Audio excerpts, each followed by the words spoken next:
네, 저는 하나님의 은혜로 저희 교회와 또 연구소에서 또 영상을 만들고 또 책이나 이런 걸 디자인하고 편집을 하는 일을 하고 있습니다. 하나님 은사 주셔서 재밌게 또 그 일을 하고 있지만 제가 사역 가운데 가장 기쁘고 설레는 일은 바로 이 시간입니다.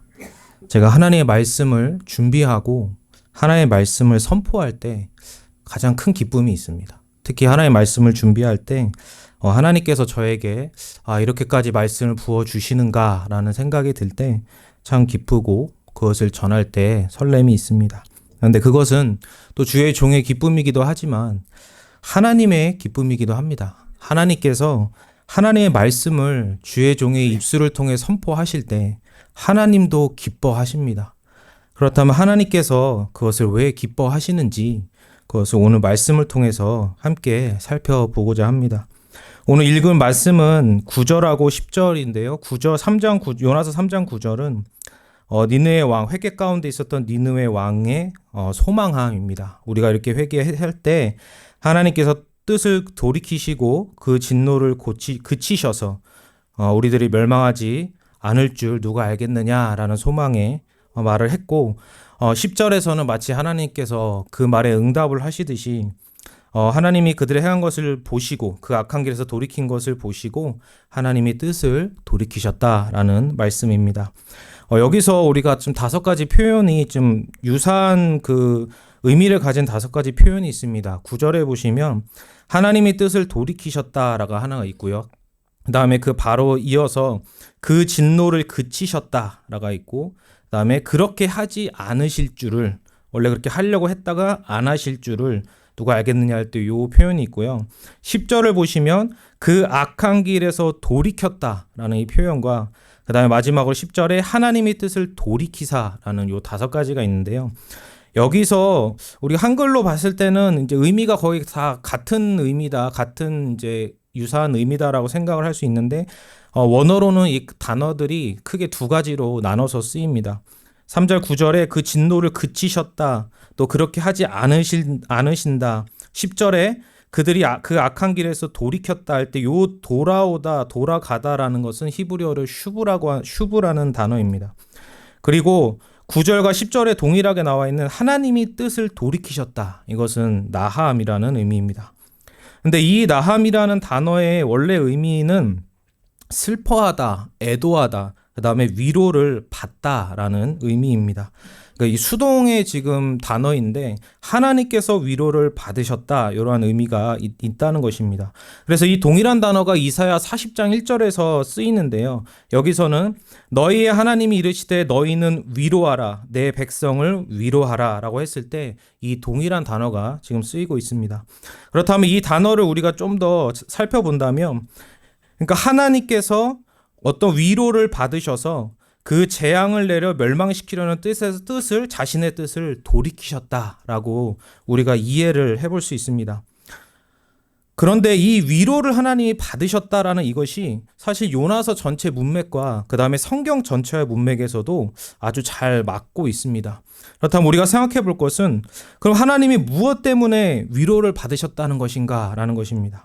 그것은 바로 10절에서 우리가 알 수 있는 것처럼 니느웨가 그들의 죄에서 돌이켰기 때문에 그 죄에서 돌이킴이 하나님께 위로가 되었다. 그래서 하나님도 뜻을 돌이키셨다, 마음을 돌이키셨다라는 의미가 되고요. 그렇다면 니느웨가 돌이킨 것이 왜 하나님께 위로가 되는가라고 했을 때 그것은 우리가 요나서 4장 10절과 11절 말씀을 통해서 알 수 있습니다. 이게 어떻게 보면 요나서의 핵심이라고도 볼 수 있는데요. 제가 한번 읽어드리겠습니다. 4장 10절 11절 보시면 여호와께서 이르시되 내가 수고도 아니하였고 재배도 아니하였고 하룻밤에 났다가 하룻밤에 말라버린 이 박넝쿨을 아꼈거든. 하물며 이 큰 성읍 니느웨에는 좌우를 분별하지 못하는 자가 12만 명이요 가축도 많이 있나니 내가 어찌 아끼지 아니하겠느냐 이렇게 말씀하십니다. 그러니까 하나님께서 아끼신 자들, 여기 아끼셨다라는 것은 불쌍히 여겼다, 동정하셨다 이런 의미가 또 있는데요. 그러니까 하나님께서 먼저 불쌍히 여기셨고 그래서 그분의 종을 보내주셨고 그래서 그들을 돌이키게 하셨고 이렇게 하나님께서 그 아끼신 자들이 회개해서 그 재앙으로 말미암아 멸망받을 수밖에 없는 그 자리에서 구원받은 것이 하나님께 위로라는 것입니다. 즉 하나님께서 사랑하시는 자들이 그 하나님의 재앙을 받아서 영원히 분리되지 않고 다시 하나님의 품으로 돌아오는 것, 그것이 하나님께 위로라는 것입니다. 예를 들어서 우리가 6.25 전쟁 때 이산가족이 많이 생기지 않았습니까? 전쟁 때문에 가족이 서로 뿔뿔이 흩어지고 또 부모와 자녀가 뿔뿔이 흩어지고 그리고 부부간의 관계가 뿔뿔이 갈라져 흩어지고 그래서 사랑하는 사람하고 함께 살 수 없고 분리돼서 언제 만날지 모르다가 어떤 계기로 해서 가족을 다시 만나게 됐을 때 그게 큰 위로가 되는 거잖아요. 가족에게. 그러니까 그러한 위로가 하나님께 있다라는 것입니다. 그래서 하나님은 이 위로를 받으시기 위해 요나를 니느웨로 보내신 것입니다. 그런데 이러한 말씀은 우리가 신약 성경을 통해서도 잘 알 수 있습니다. 특히 신약 성경 누가복음 15장을 보시면은 이 유명한 세 가지 비유가 나오는 말씀인데요. 첫 번째로는 잃어버렸던 양을 찾은 목자의 비유가 있고, 두 번째로는 잃은 드라크마를 잃어버렸다 찾은 여인의 비유가 있고, 세 번째로는 그 유명한 탕자의 비유, 잃은 아들을 다시 찾은 그 비유가 있습니다. 근데 그 각각의 말씀에 끝날 때 어떤 말씀이 있냐면 누가복음 15장 7절 보시면 잃은 양을 다시 찾은 그 다음에 이렇게 말씀하십니다. 내가 너희에게 이르노니 이와 같이 죄인 한 사람이 회개하면 하늘에서는 회개할 것 없는 의인 99으로 말미암아 기뻐하는 것보다 더하리라 라고 말씀합니다. 10절에서 잃은 드라크마를 다시 찾은 그 여인의 비유 후에 예수님이 이렇게 말씀하십니다. 내가 너희에게 이르노니 이와 같이 죄인 한 사람이 회개하면 하나님의 사자들 앞에 기쁨이 되느니라.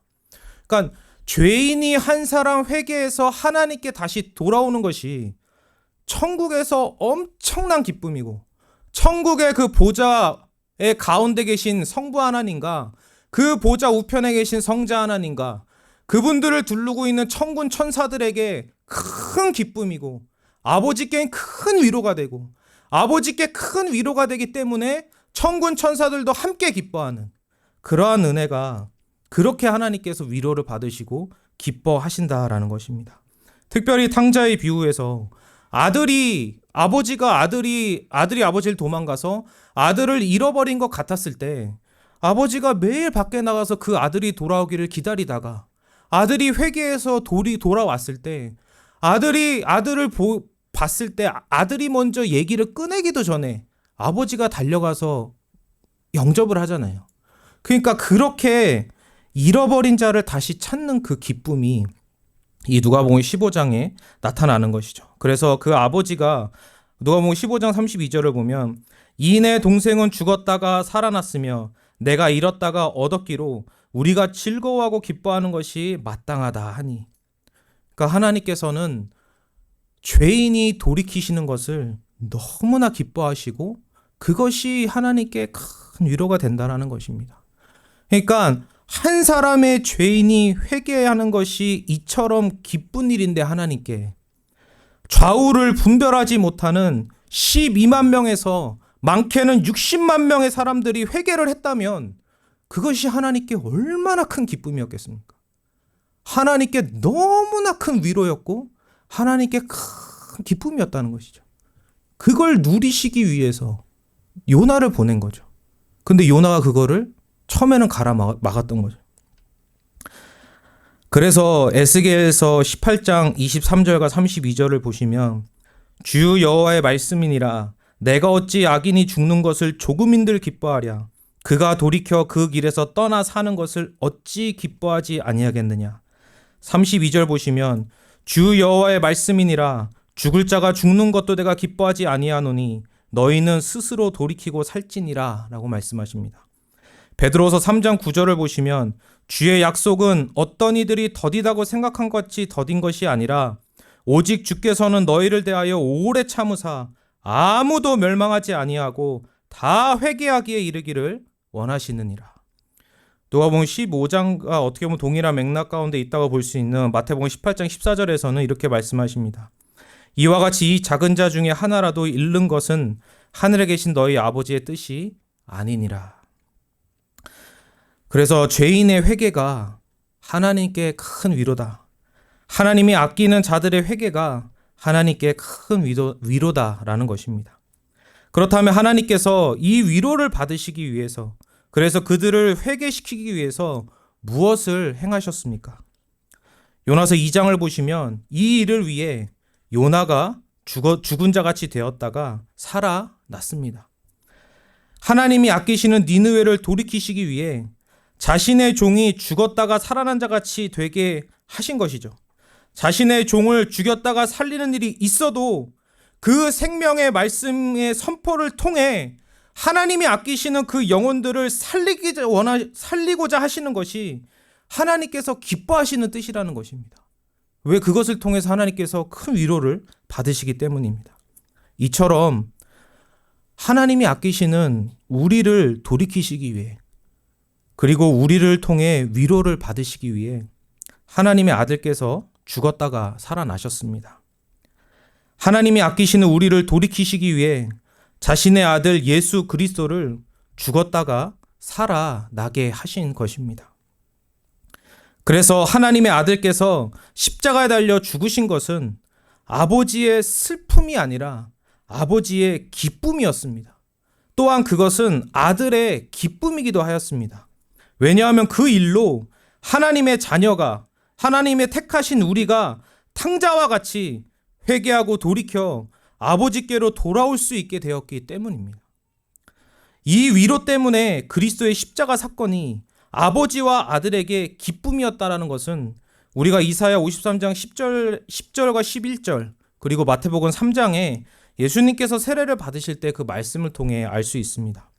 먼저 이사야 53장 10절을 보시면 여호와께서 그에게 상함을 받게 하시기를 원하사 질고를 당하게 하셨은즉, 여기서 여호와는 성부 하나님을 의미하고요. 여호와께서 그에게, 그는 여호와의 고난받는 종, 즉 예수 그리스도를 의미합니다. 그러니까 성부께서 그의 아들 예수 그리스도에게 상함을 받게 하시기를 원하셨고, 그래서 질고를 당하게 하신 이유는 그의 손으로 여호와께서 기뻐하시는 뜻을 성취하게 하기 위해서였습니다. 그럼 이어서 11절에서는 이렇게 말씀합니다. 그 성취하시는 뜻이 뭐냐면, 여기서 그가는 이제 여호와의 고난받는 종 그리스도입니다. 그리스도께서 자기 영혼에 수고한 것을 보고 만족하게 여길 것이라. 나의 의로운 종이 자기 지식으로 많은 사람을 의롭게 하며 또 그들의 죄악을 친히 담당하리로다. 그러니까 아들이 십자가 위에서 우리의 죄를 다 지시고 아버지의 그 진노를 다 받으시고 엘리 라마 사박다니 어찌하여 나를 버리셨습니까? 라고 그 영혼의 고난을 당했음에도 불구하고 그 영혼의 고난을 당한 것을 아들은 어떻게 여기시냐면 만족하게 여기신다는 거죠. 왜냐하면 그 아들의 고난당함을 통해서 많은 사람을 의롭게 했기 때문에, 많은 사람을 의롭게 해서 이제는 법적으로 아무 문제 없이 아버지께서 택하신 그 자들이 아버지의 자녀로서 아버지와 영원히 교제할 수 있고, 그 아버지와 아들의 관계를, 그 사랑을 영원히 나눌 수 있게 되었기 때문에 그 일 때문에 아들은 만족하셨고 아버지는 아들이 십자가에 달리심을 기뻐하셨다라는 거죠. 그러니까 아들이 십자가에 달리실 때 아버지는 그 십자가의 공로를 통해서 우리를 보시면서 우리가 그 십자가 공로 때문에 구원받고 자녀가 되는 것을 기뻐하셨던 것이고, 그거를 아버지께서 위로로 받으셨다라는 거죠. 그게 아버지에게 큰 위로가 됐다라는 것입니다. 그래서 마태복음 3장 17절에서 예수님께서 세례 받으실 때 성부 하나님께서 이렇게 말씀하십니다. 하늘로부터 소리가 있어 말씀하시되 이는 내 사랑하는 아들이요 내 기뻐하는 자라 하시니라. 여기서 저는 이걸 이렇게 이해하는데요. 내 사랑하는 아들이라는 것은 그 아들 예수님의 존재를 의미합니다. 아버지와 동일한 신성을 가지신 그 아들의 그 사랑스러운 존재, 너무나 위대하신 하나님이신 그분의 그 사랑스러운 존재. 그래서 아버지께서 내 사랑하는 아들이요라고 부르시고 그 다음에 뭐라고 부르시냐면 내 기뻐하는 자다. 그분이 아버지께서 기뻐하시는 뜻을 성취하시기 때문에 그것 때문에 아버지도 아들을 기뻐하시는, 그래서 아들을 향해서 내 사랑하는 아들이요 내 기뻐하는 자다. 이처럼 아버지는 우리 때문에 기쁨을 얻으시고 위로를 받으셨고, 아들은 우리 때문에 기뻐하시고 위로를 받으신 그 아버지 때문에 기뻐하셨습니다. 그러니까 우리가 여기서 생각해 볼 것은, 그러니까 하나님께서 도대체 얼마나 나를 사랑하시면 자신의 독생자가 십자가에서 내 죄를 지시고 죽는 것을 기뻐하시는가? 그 일을 통해서 위로를 받으시는가? 그 아들의 죽음을 아버지의 위로로 삼으시는가? 그것입니다.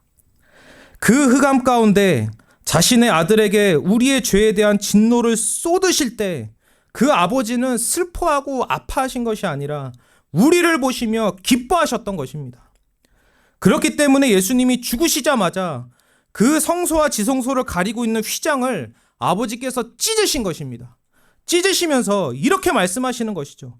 내 백성들아, 내 자녀들아, 이제 내게로 오라. 마음껏 오라. 드디어 내 아들이 너희를 위해 죽었다. 이제 너희의 모든 죄가 다 해결됐다. 이제 드디어 너희와 내가 화목하게 되었다. 그러니 마음껏 오라. 내 사랑하는 자녀들아.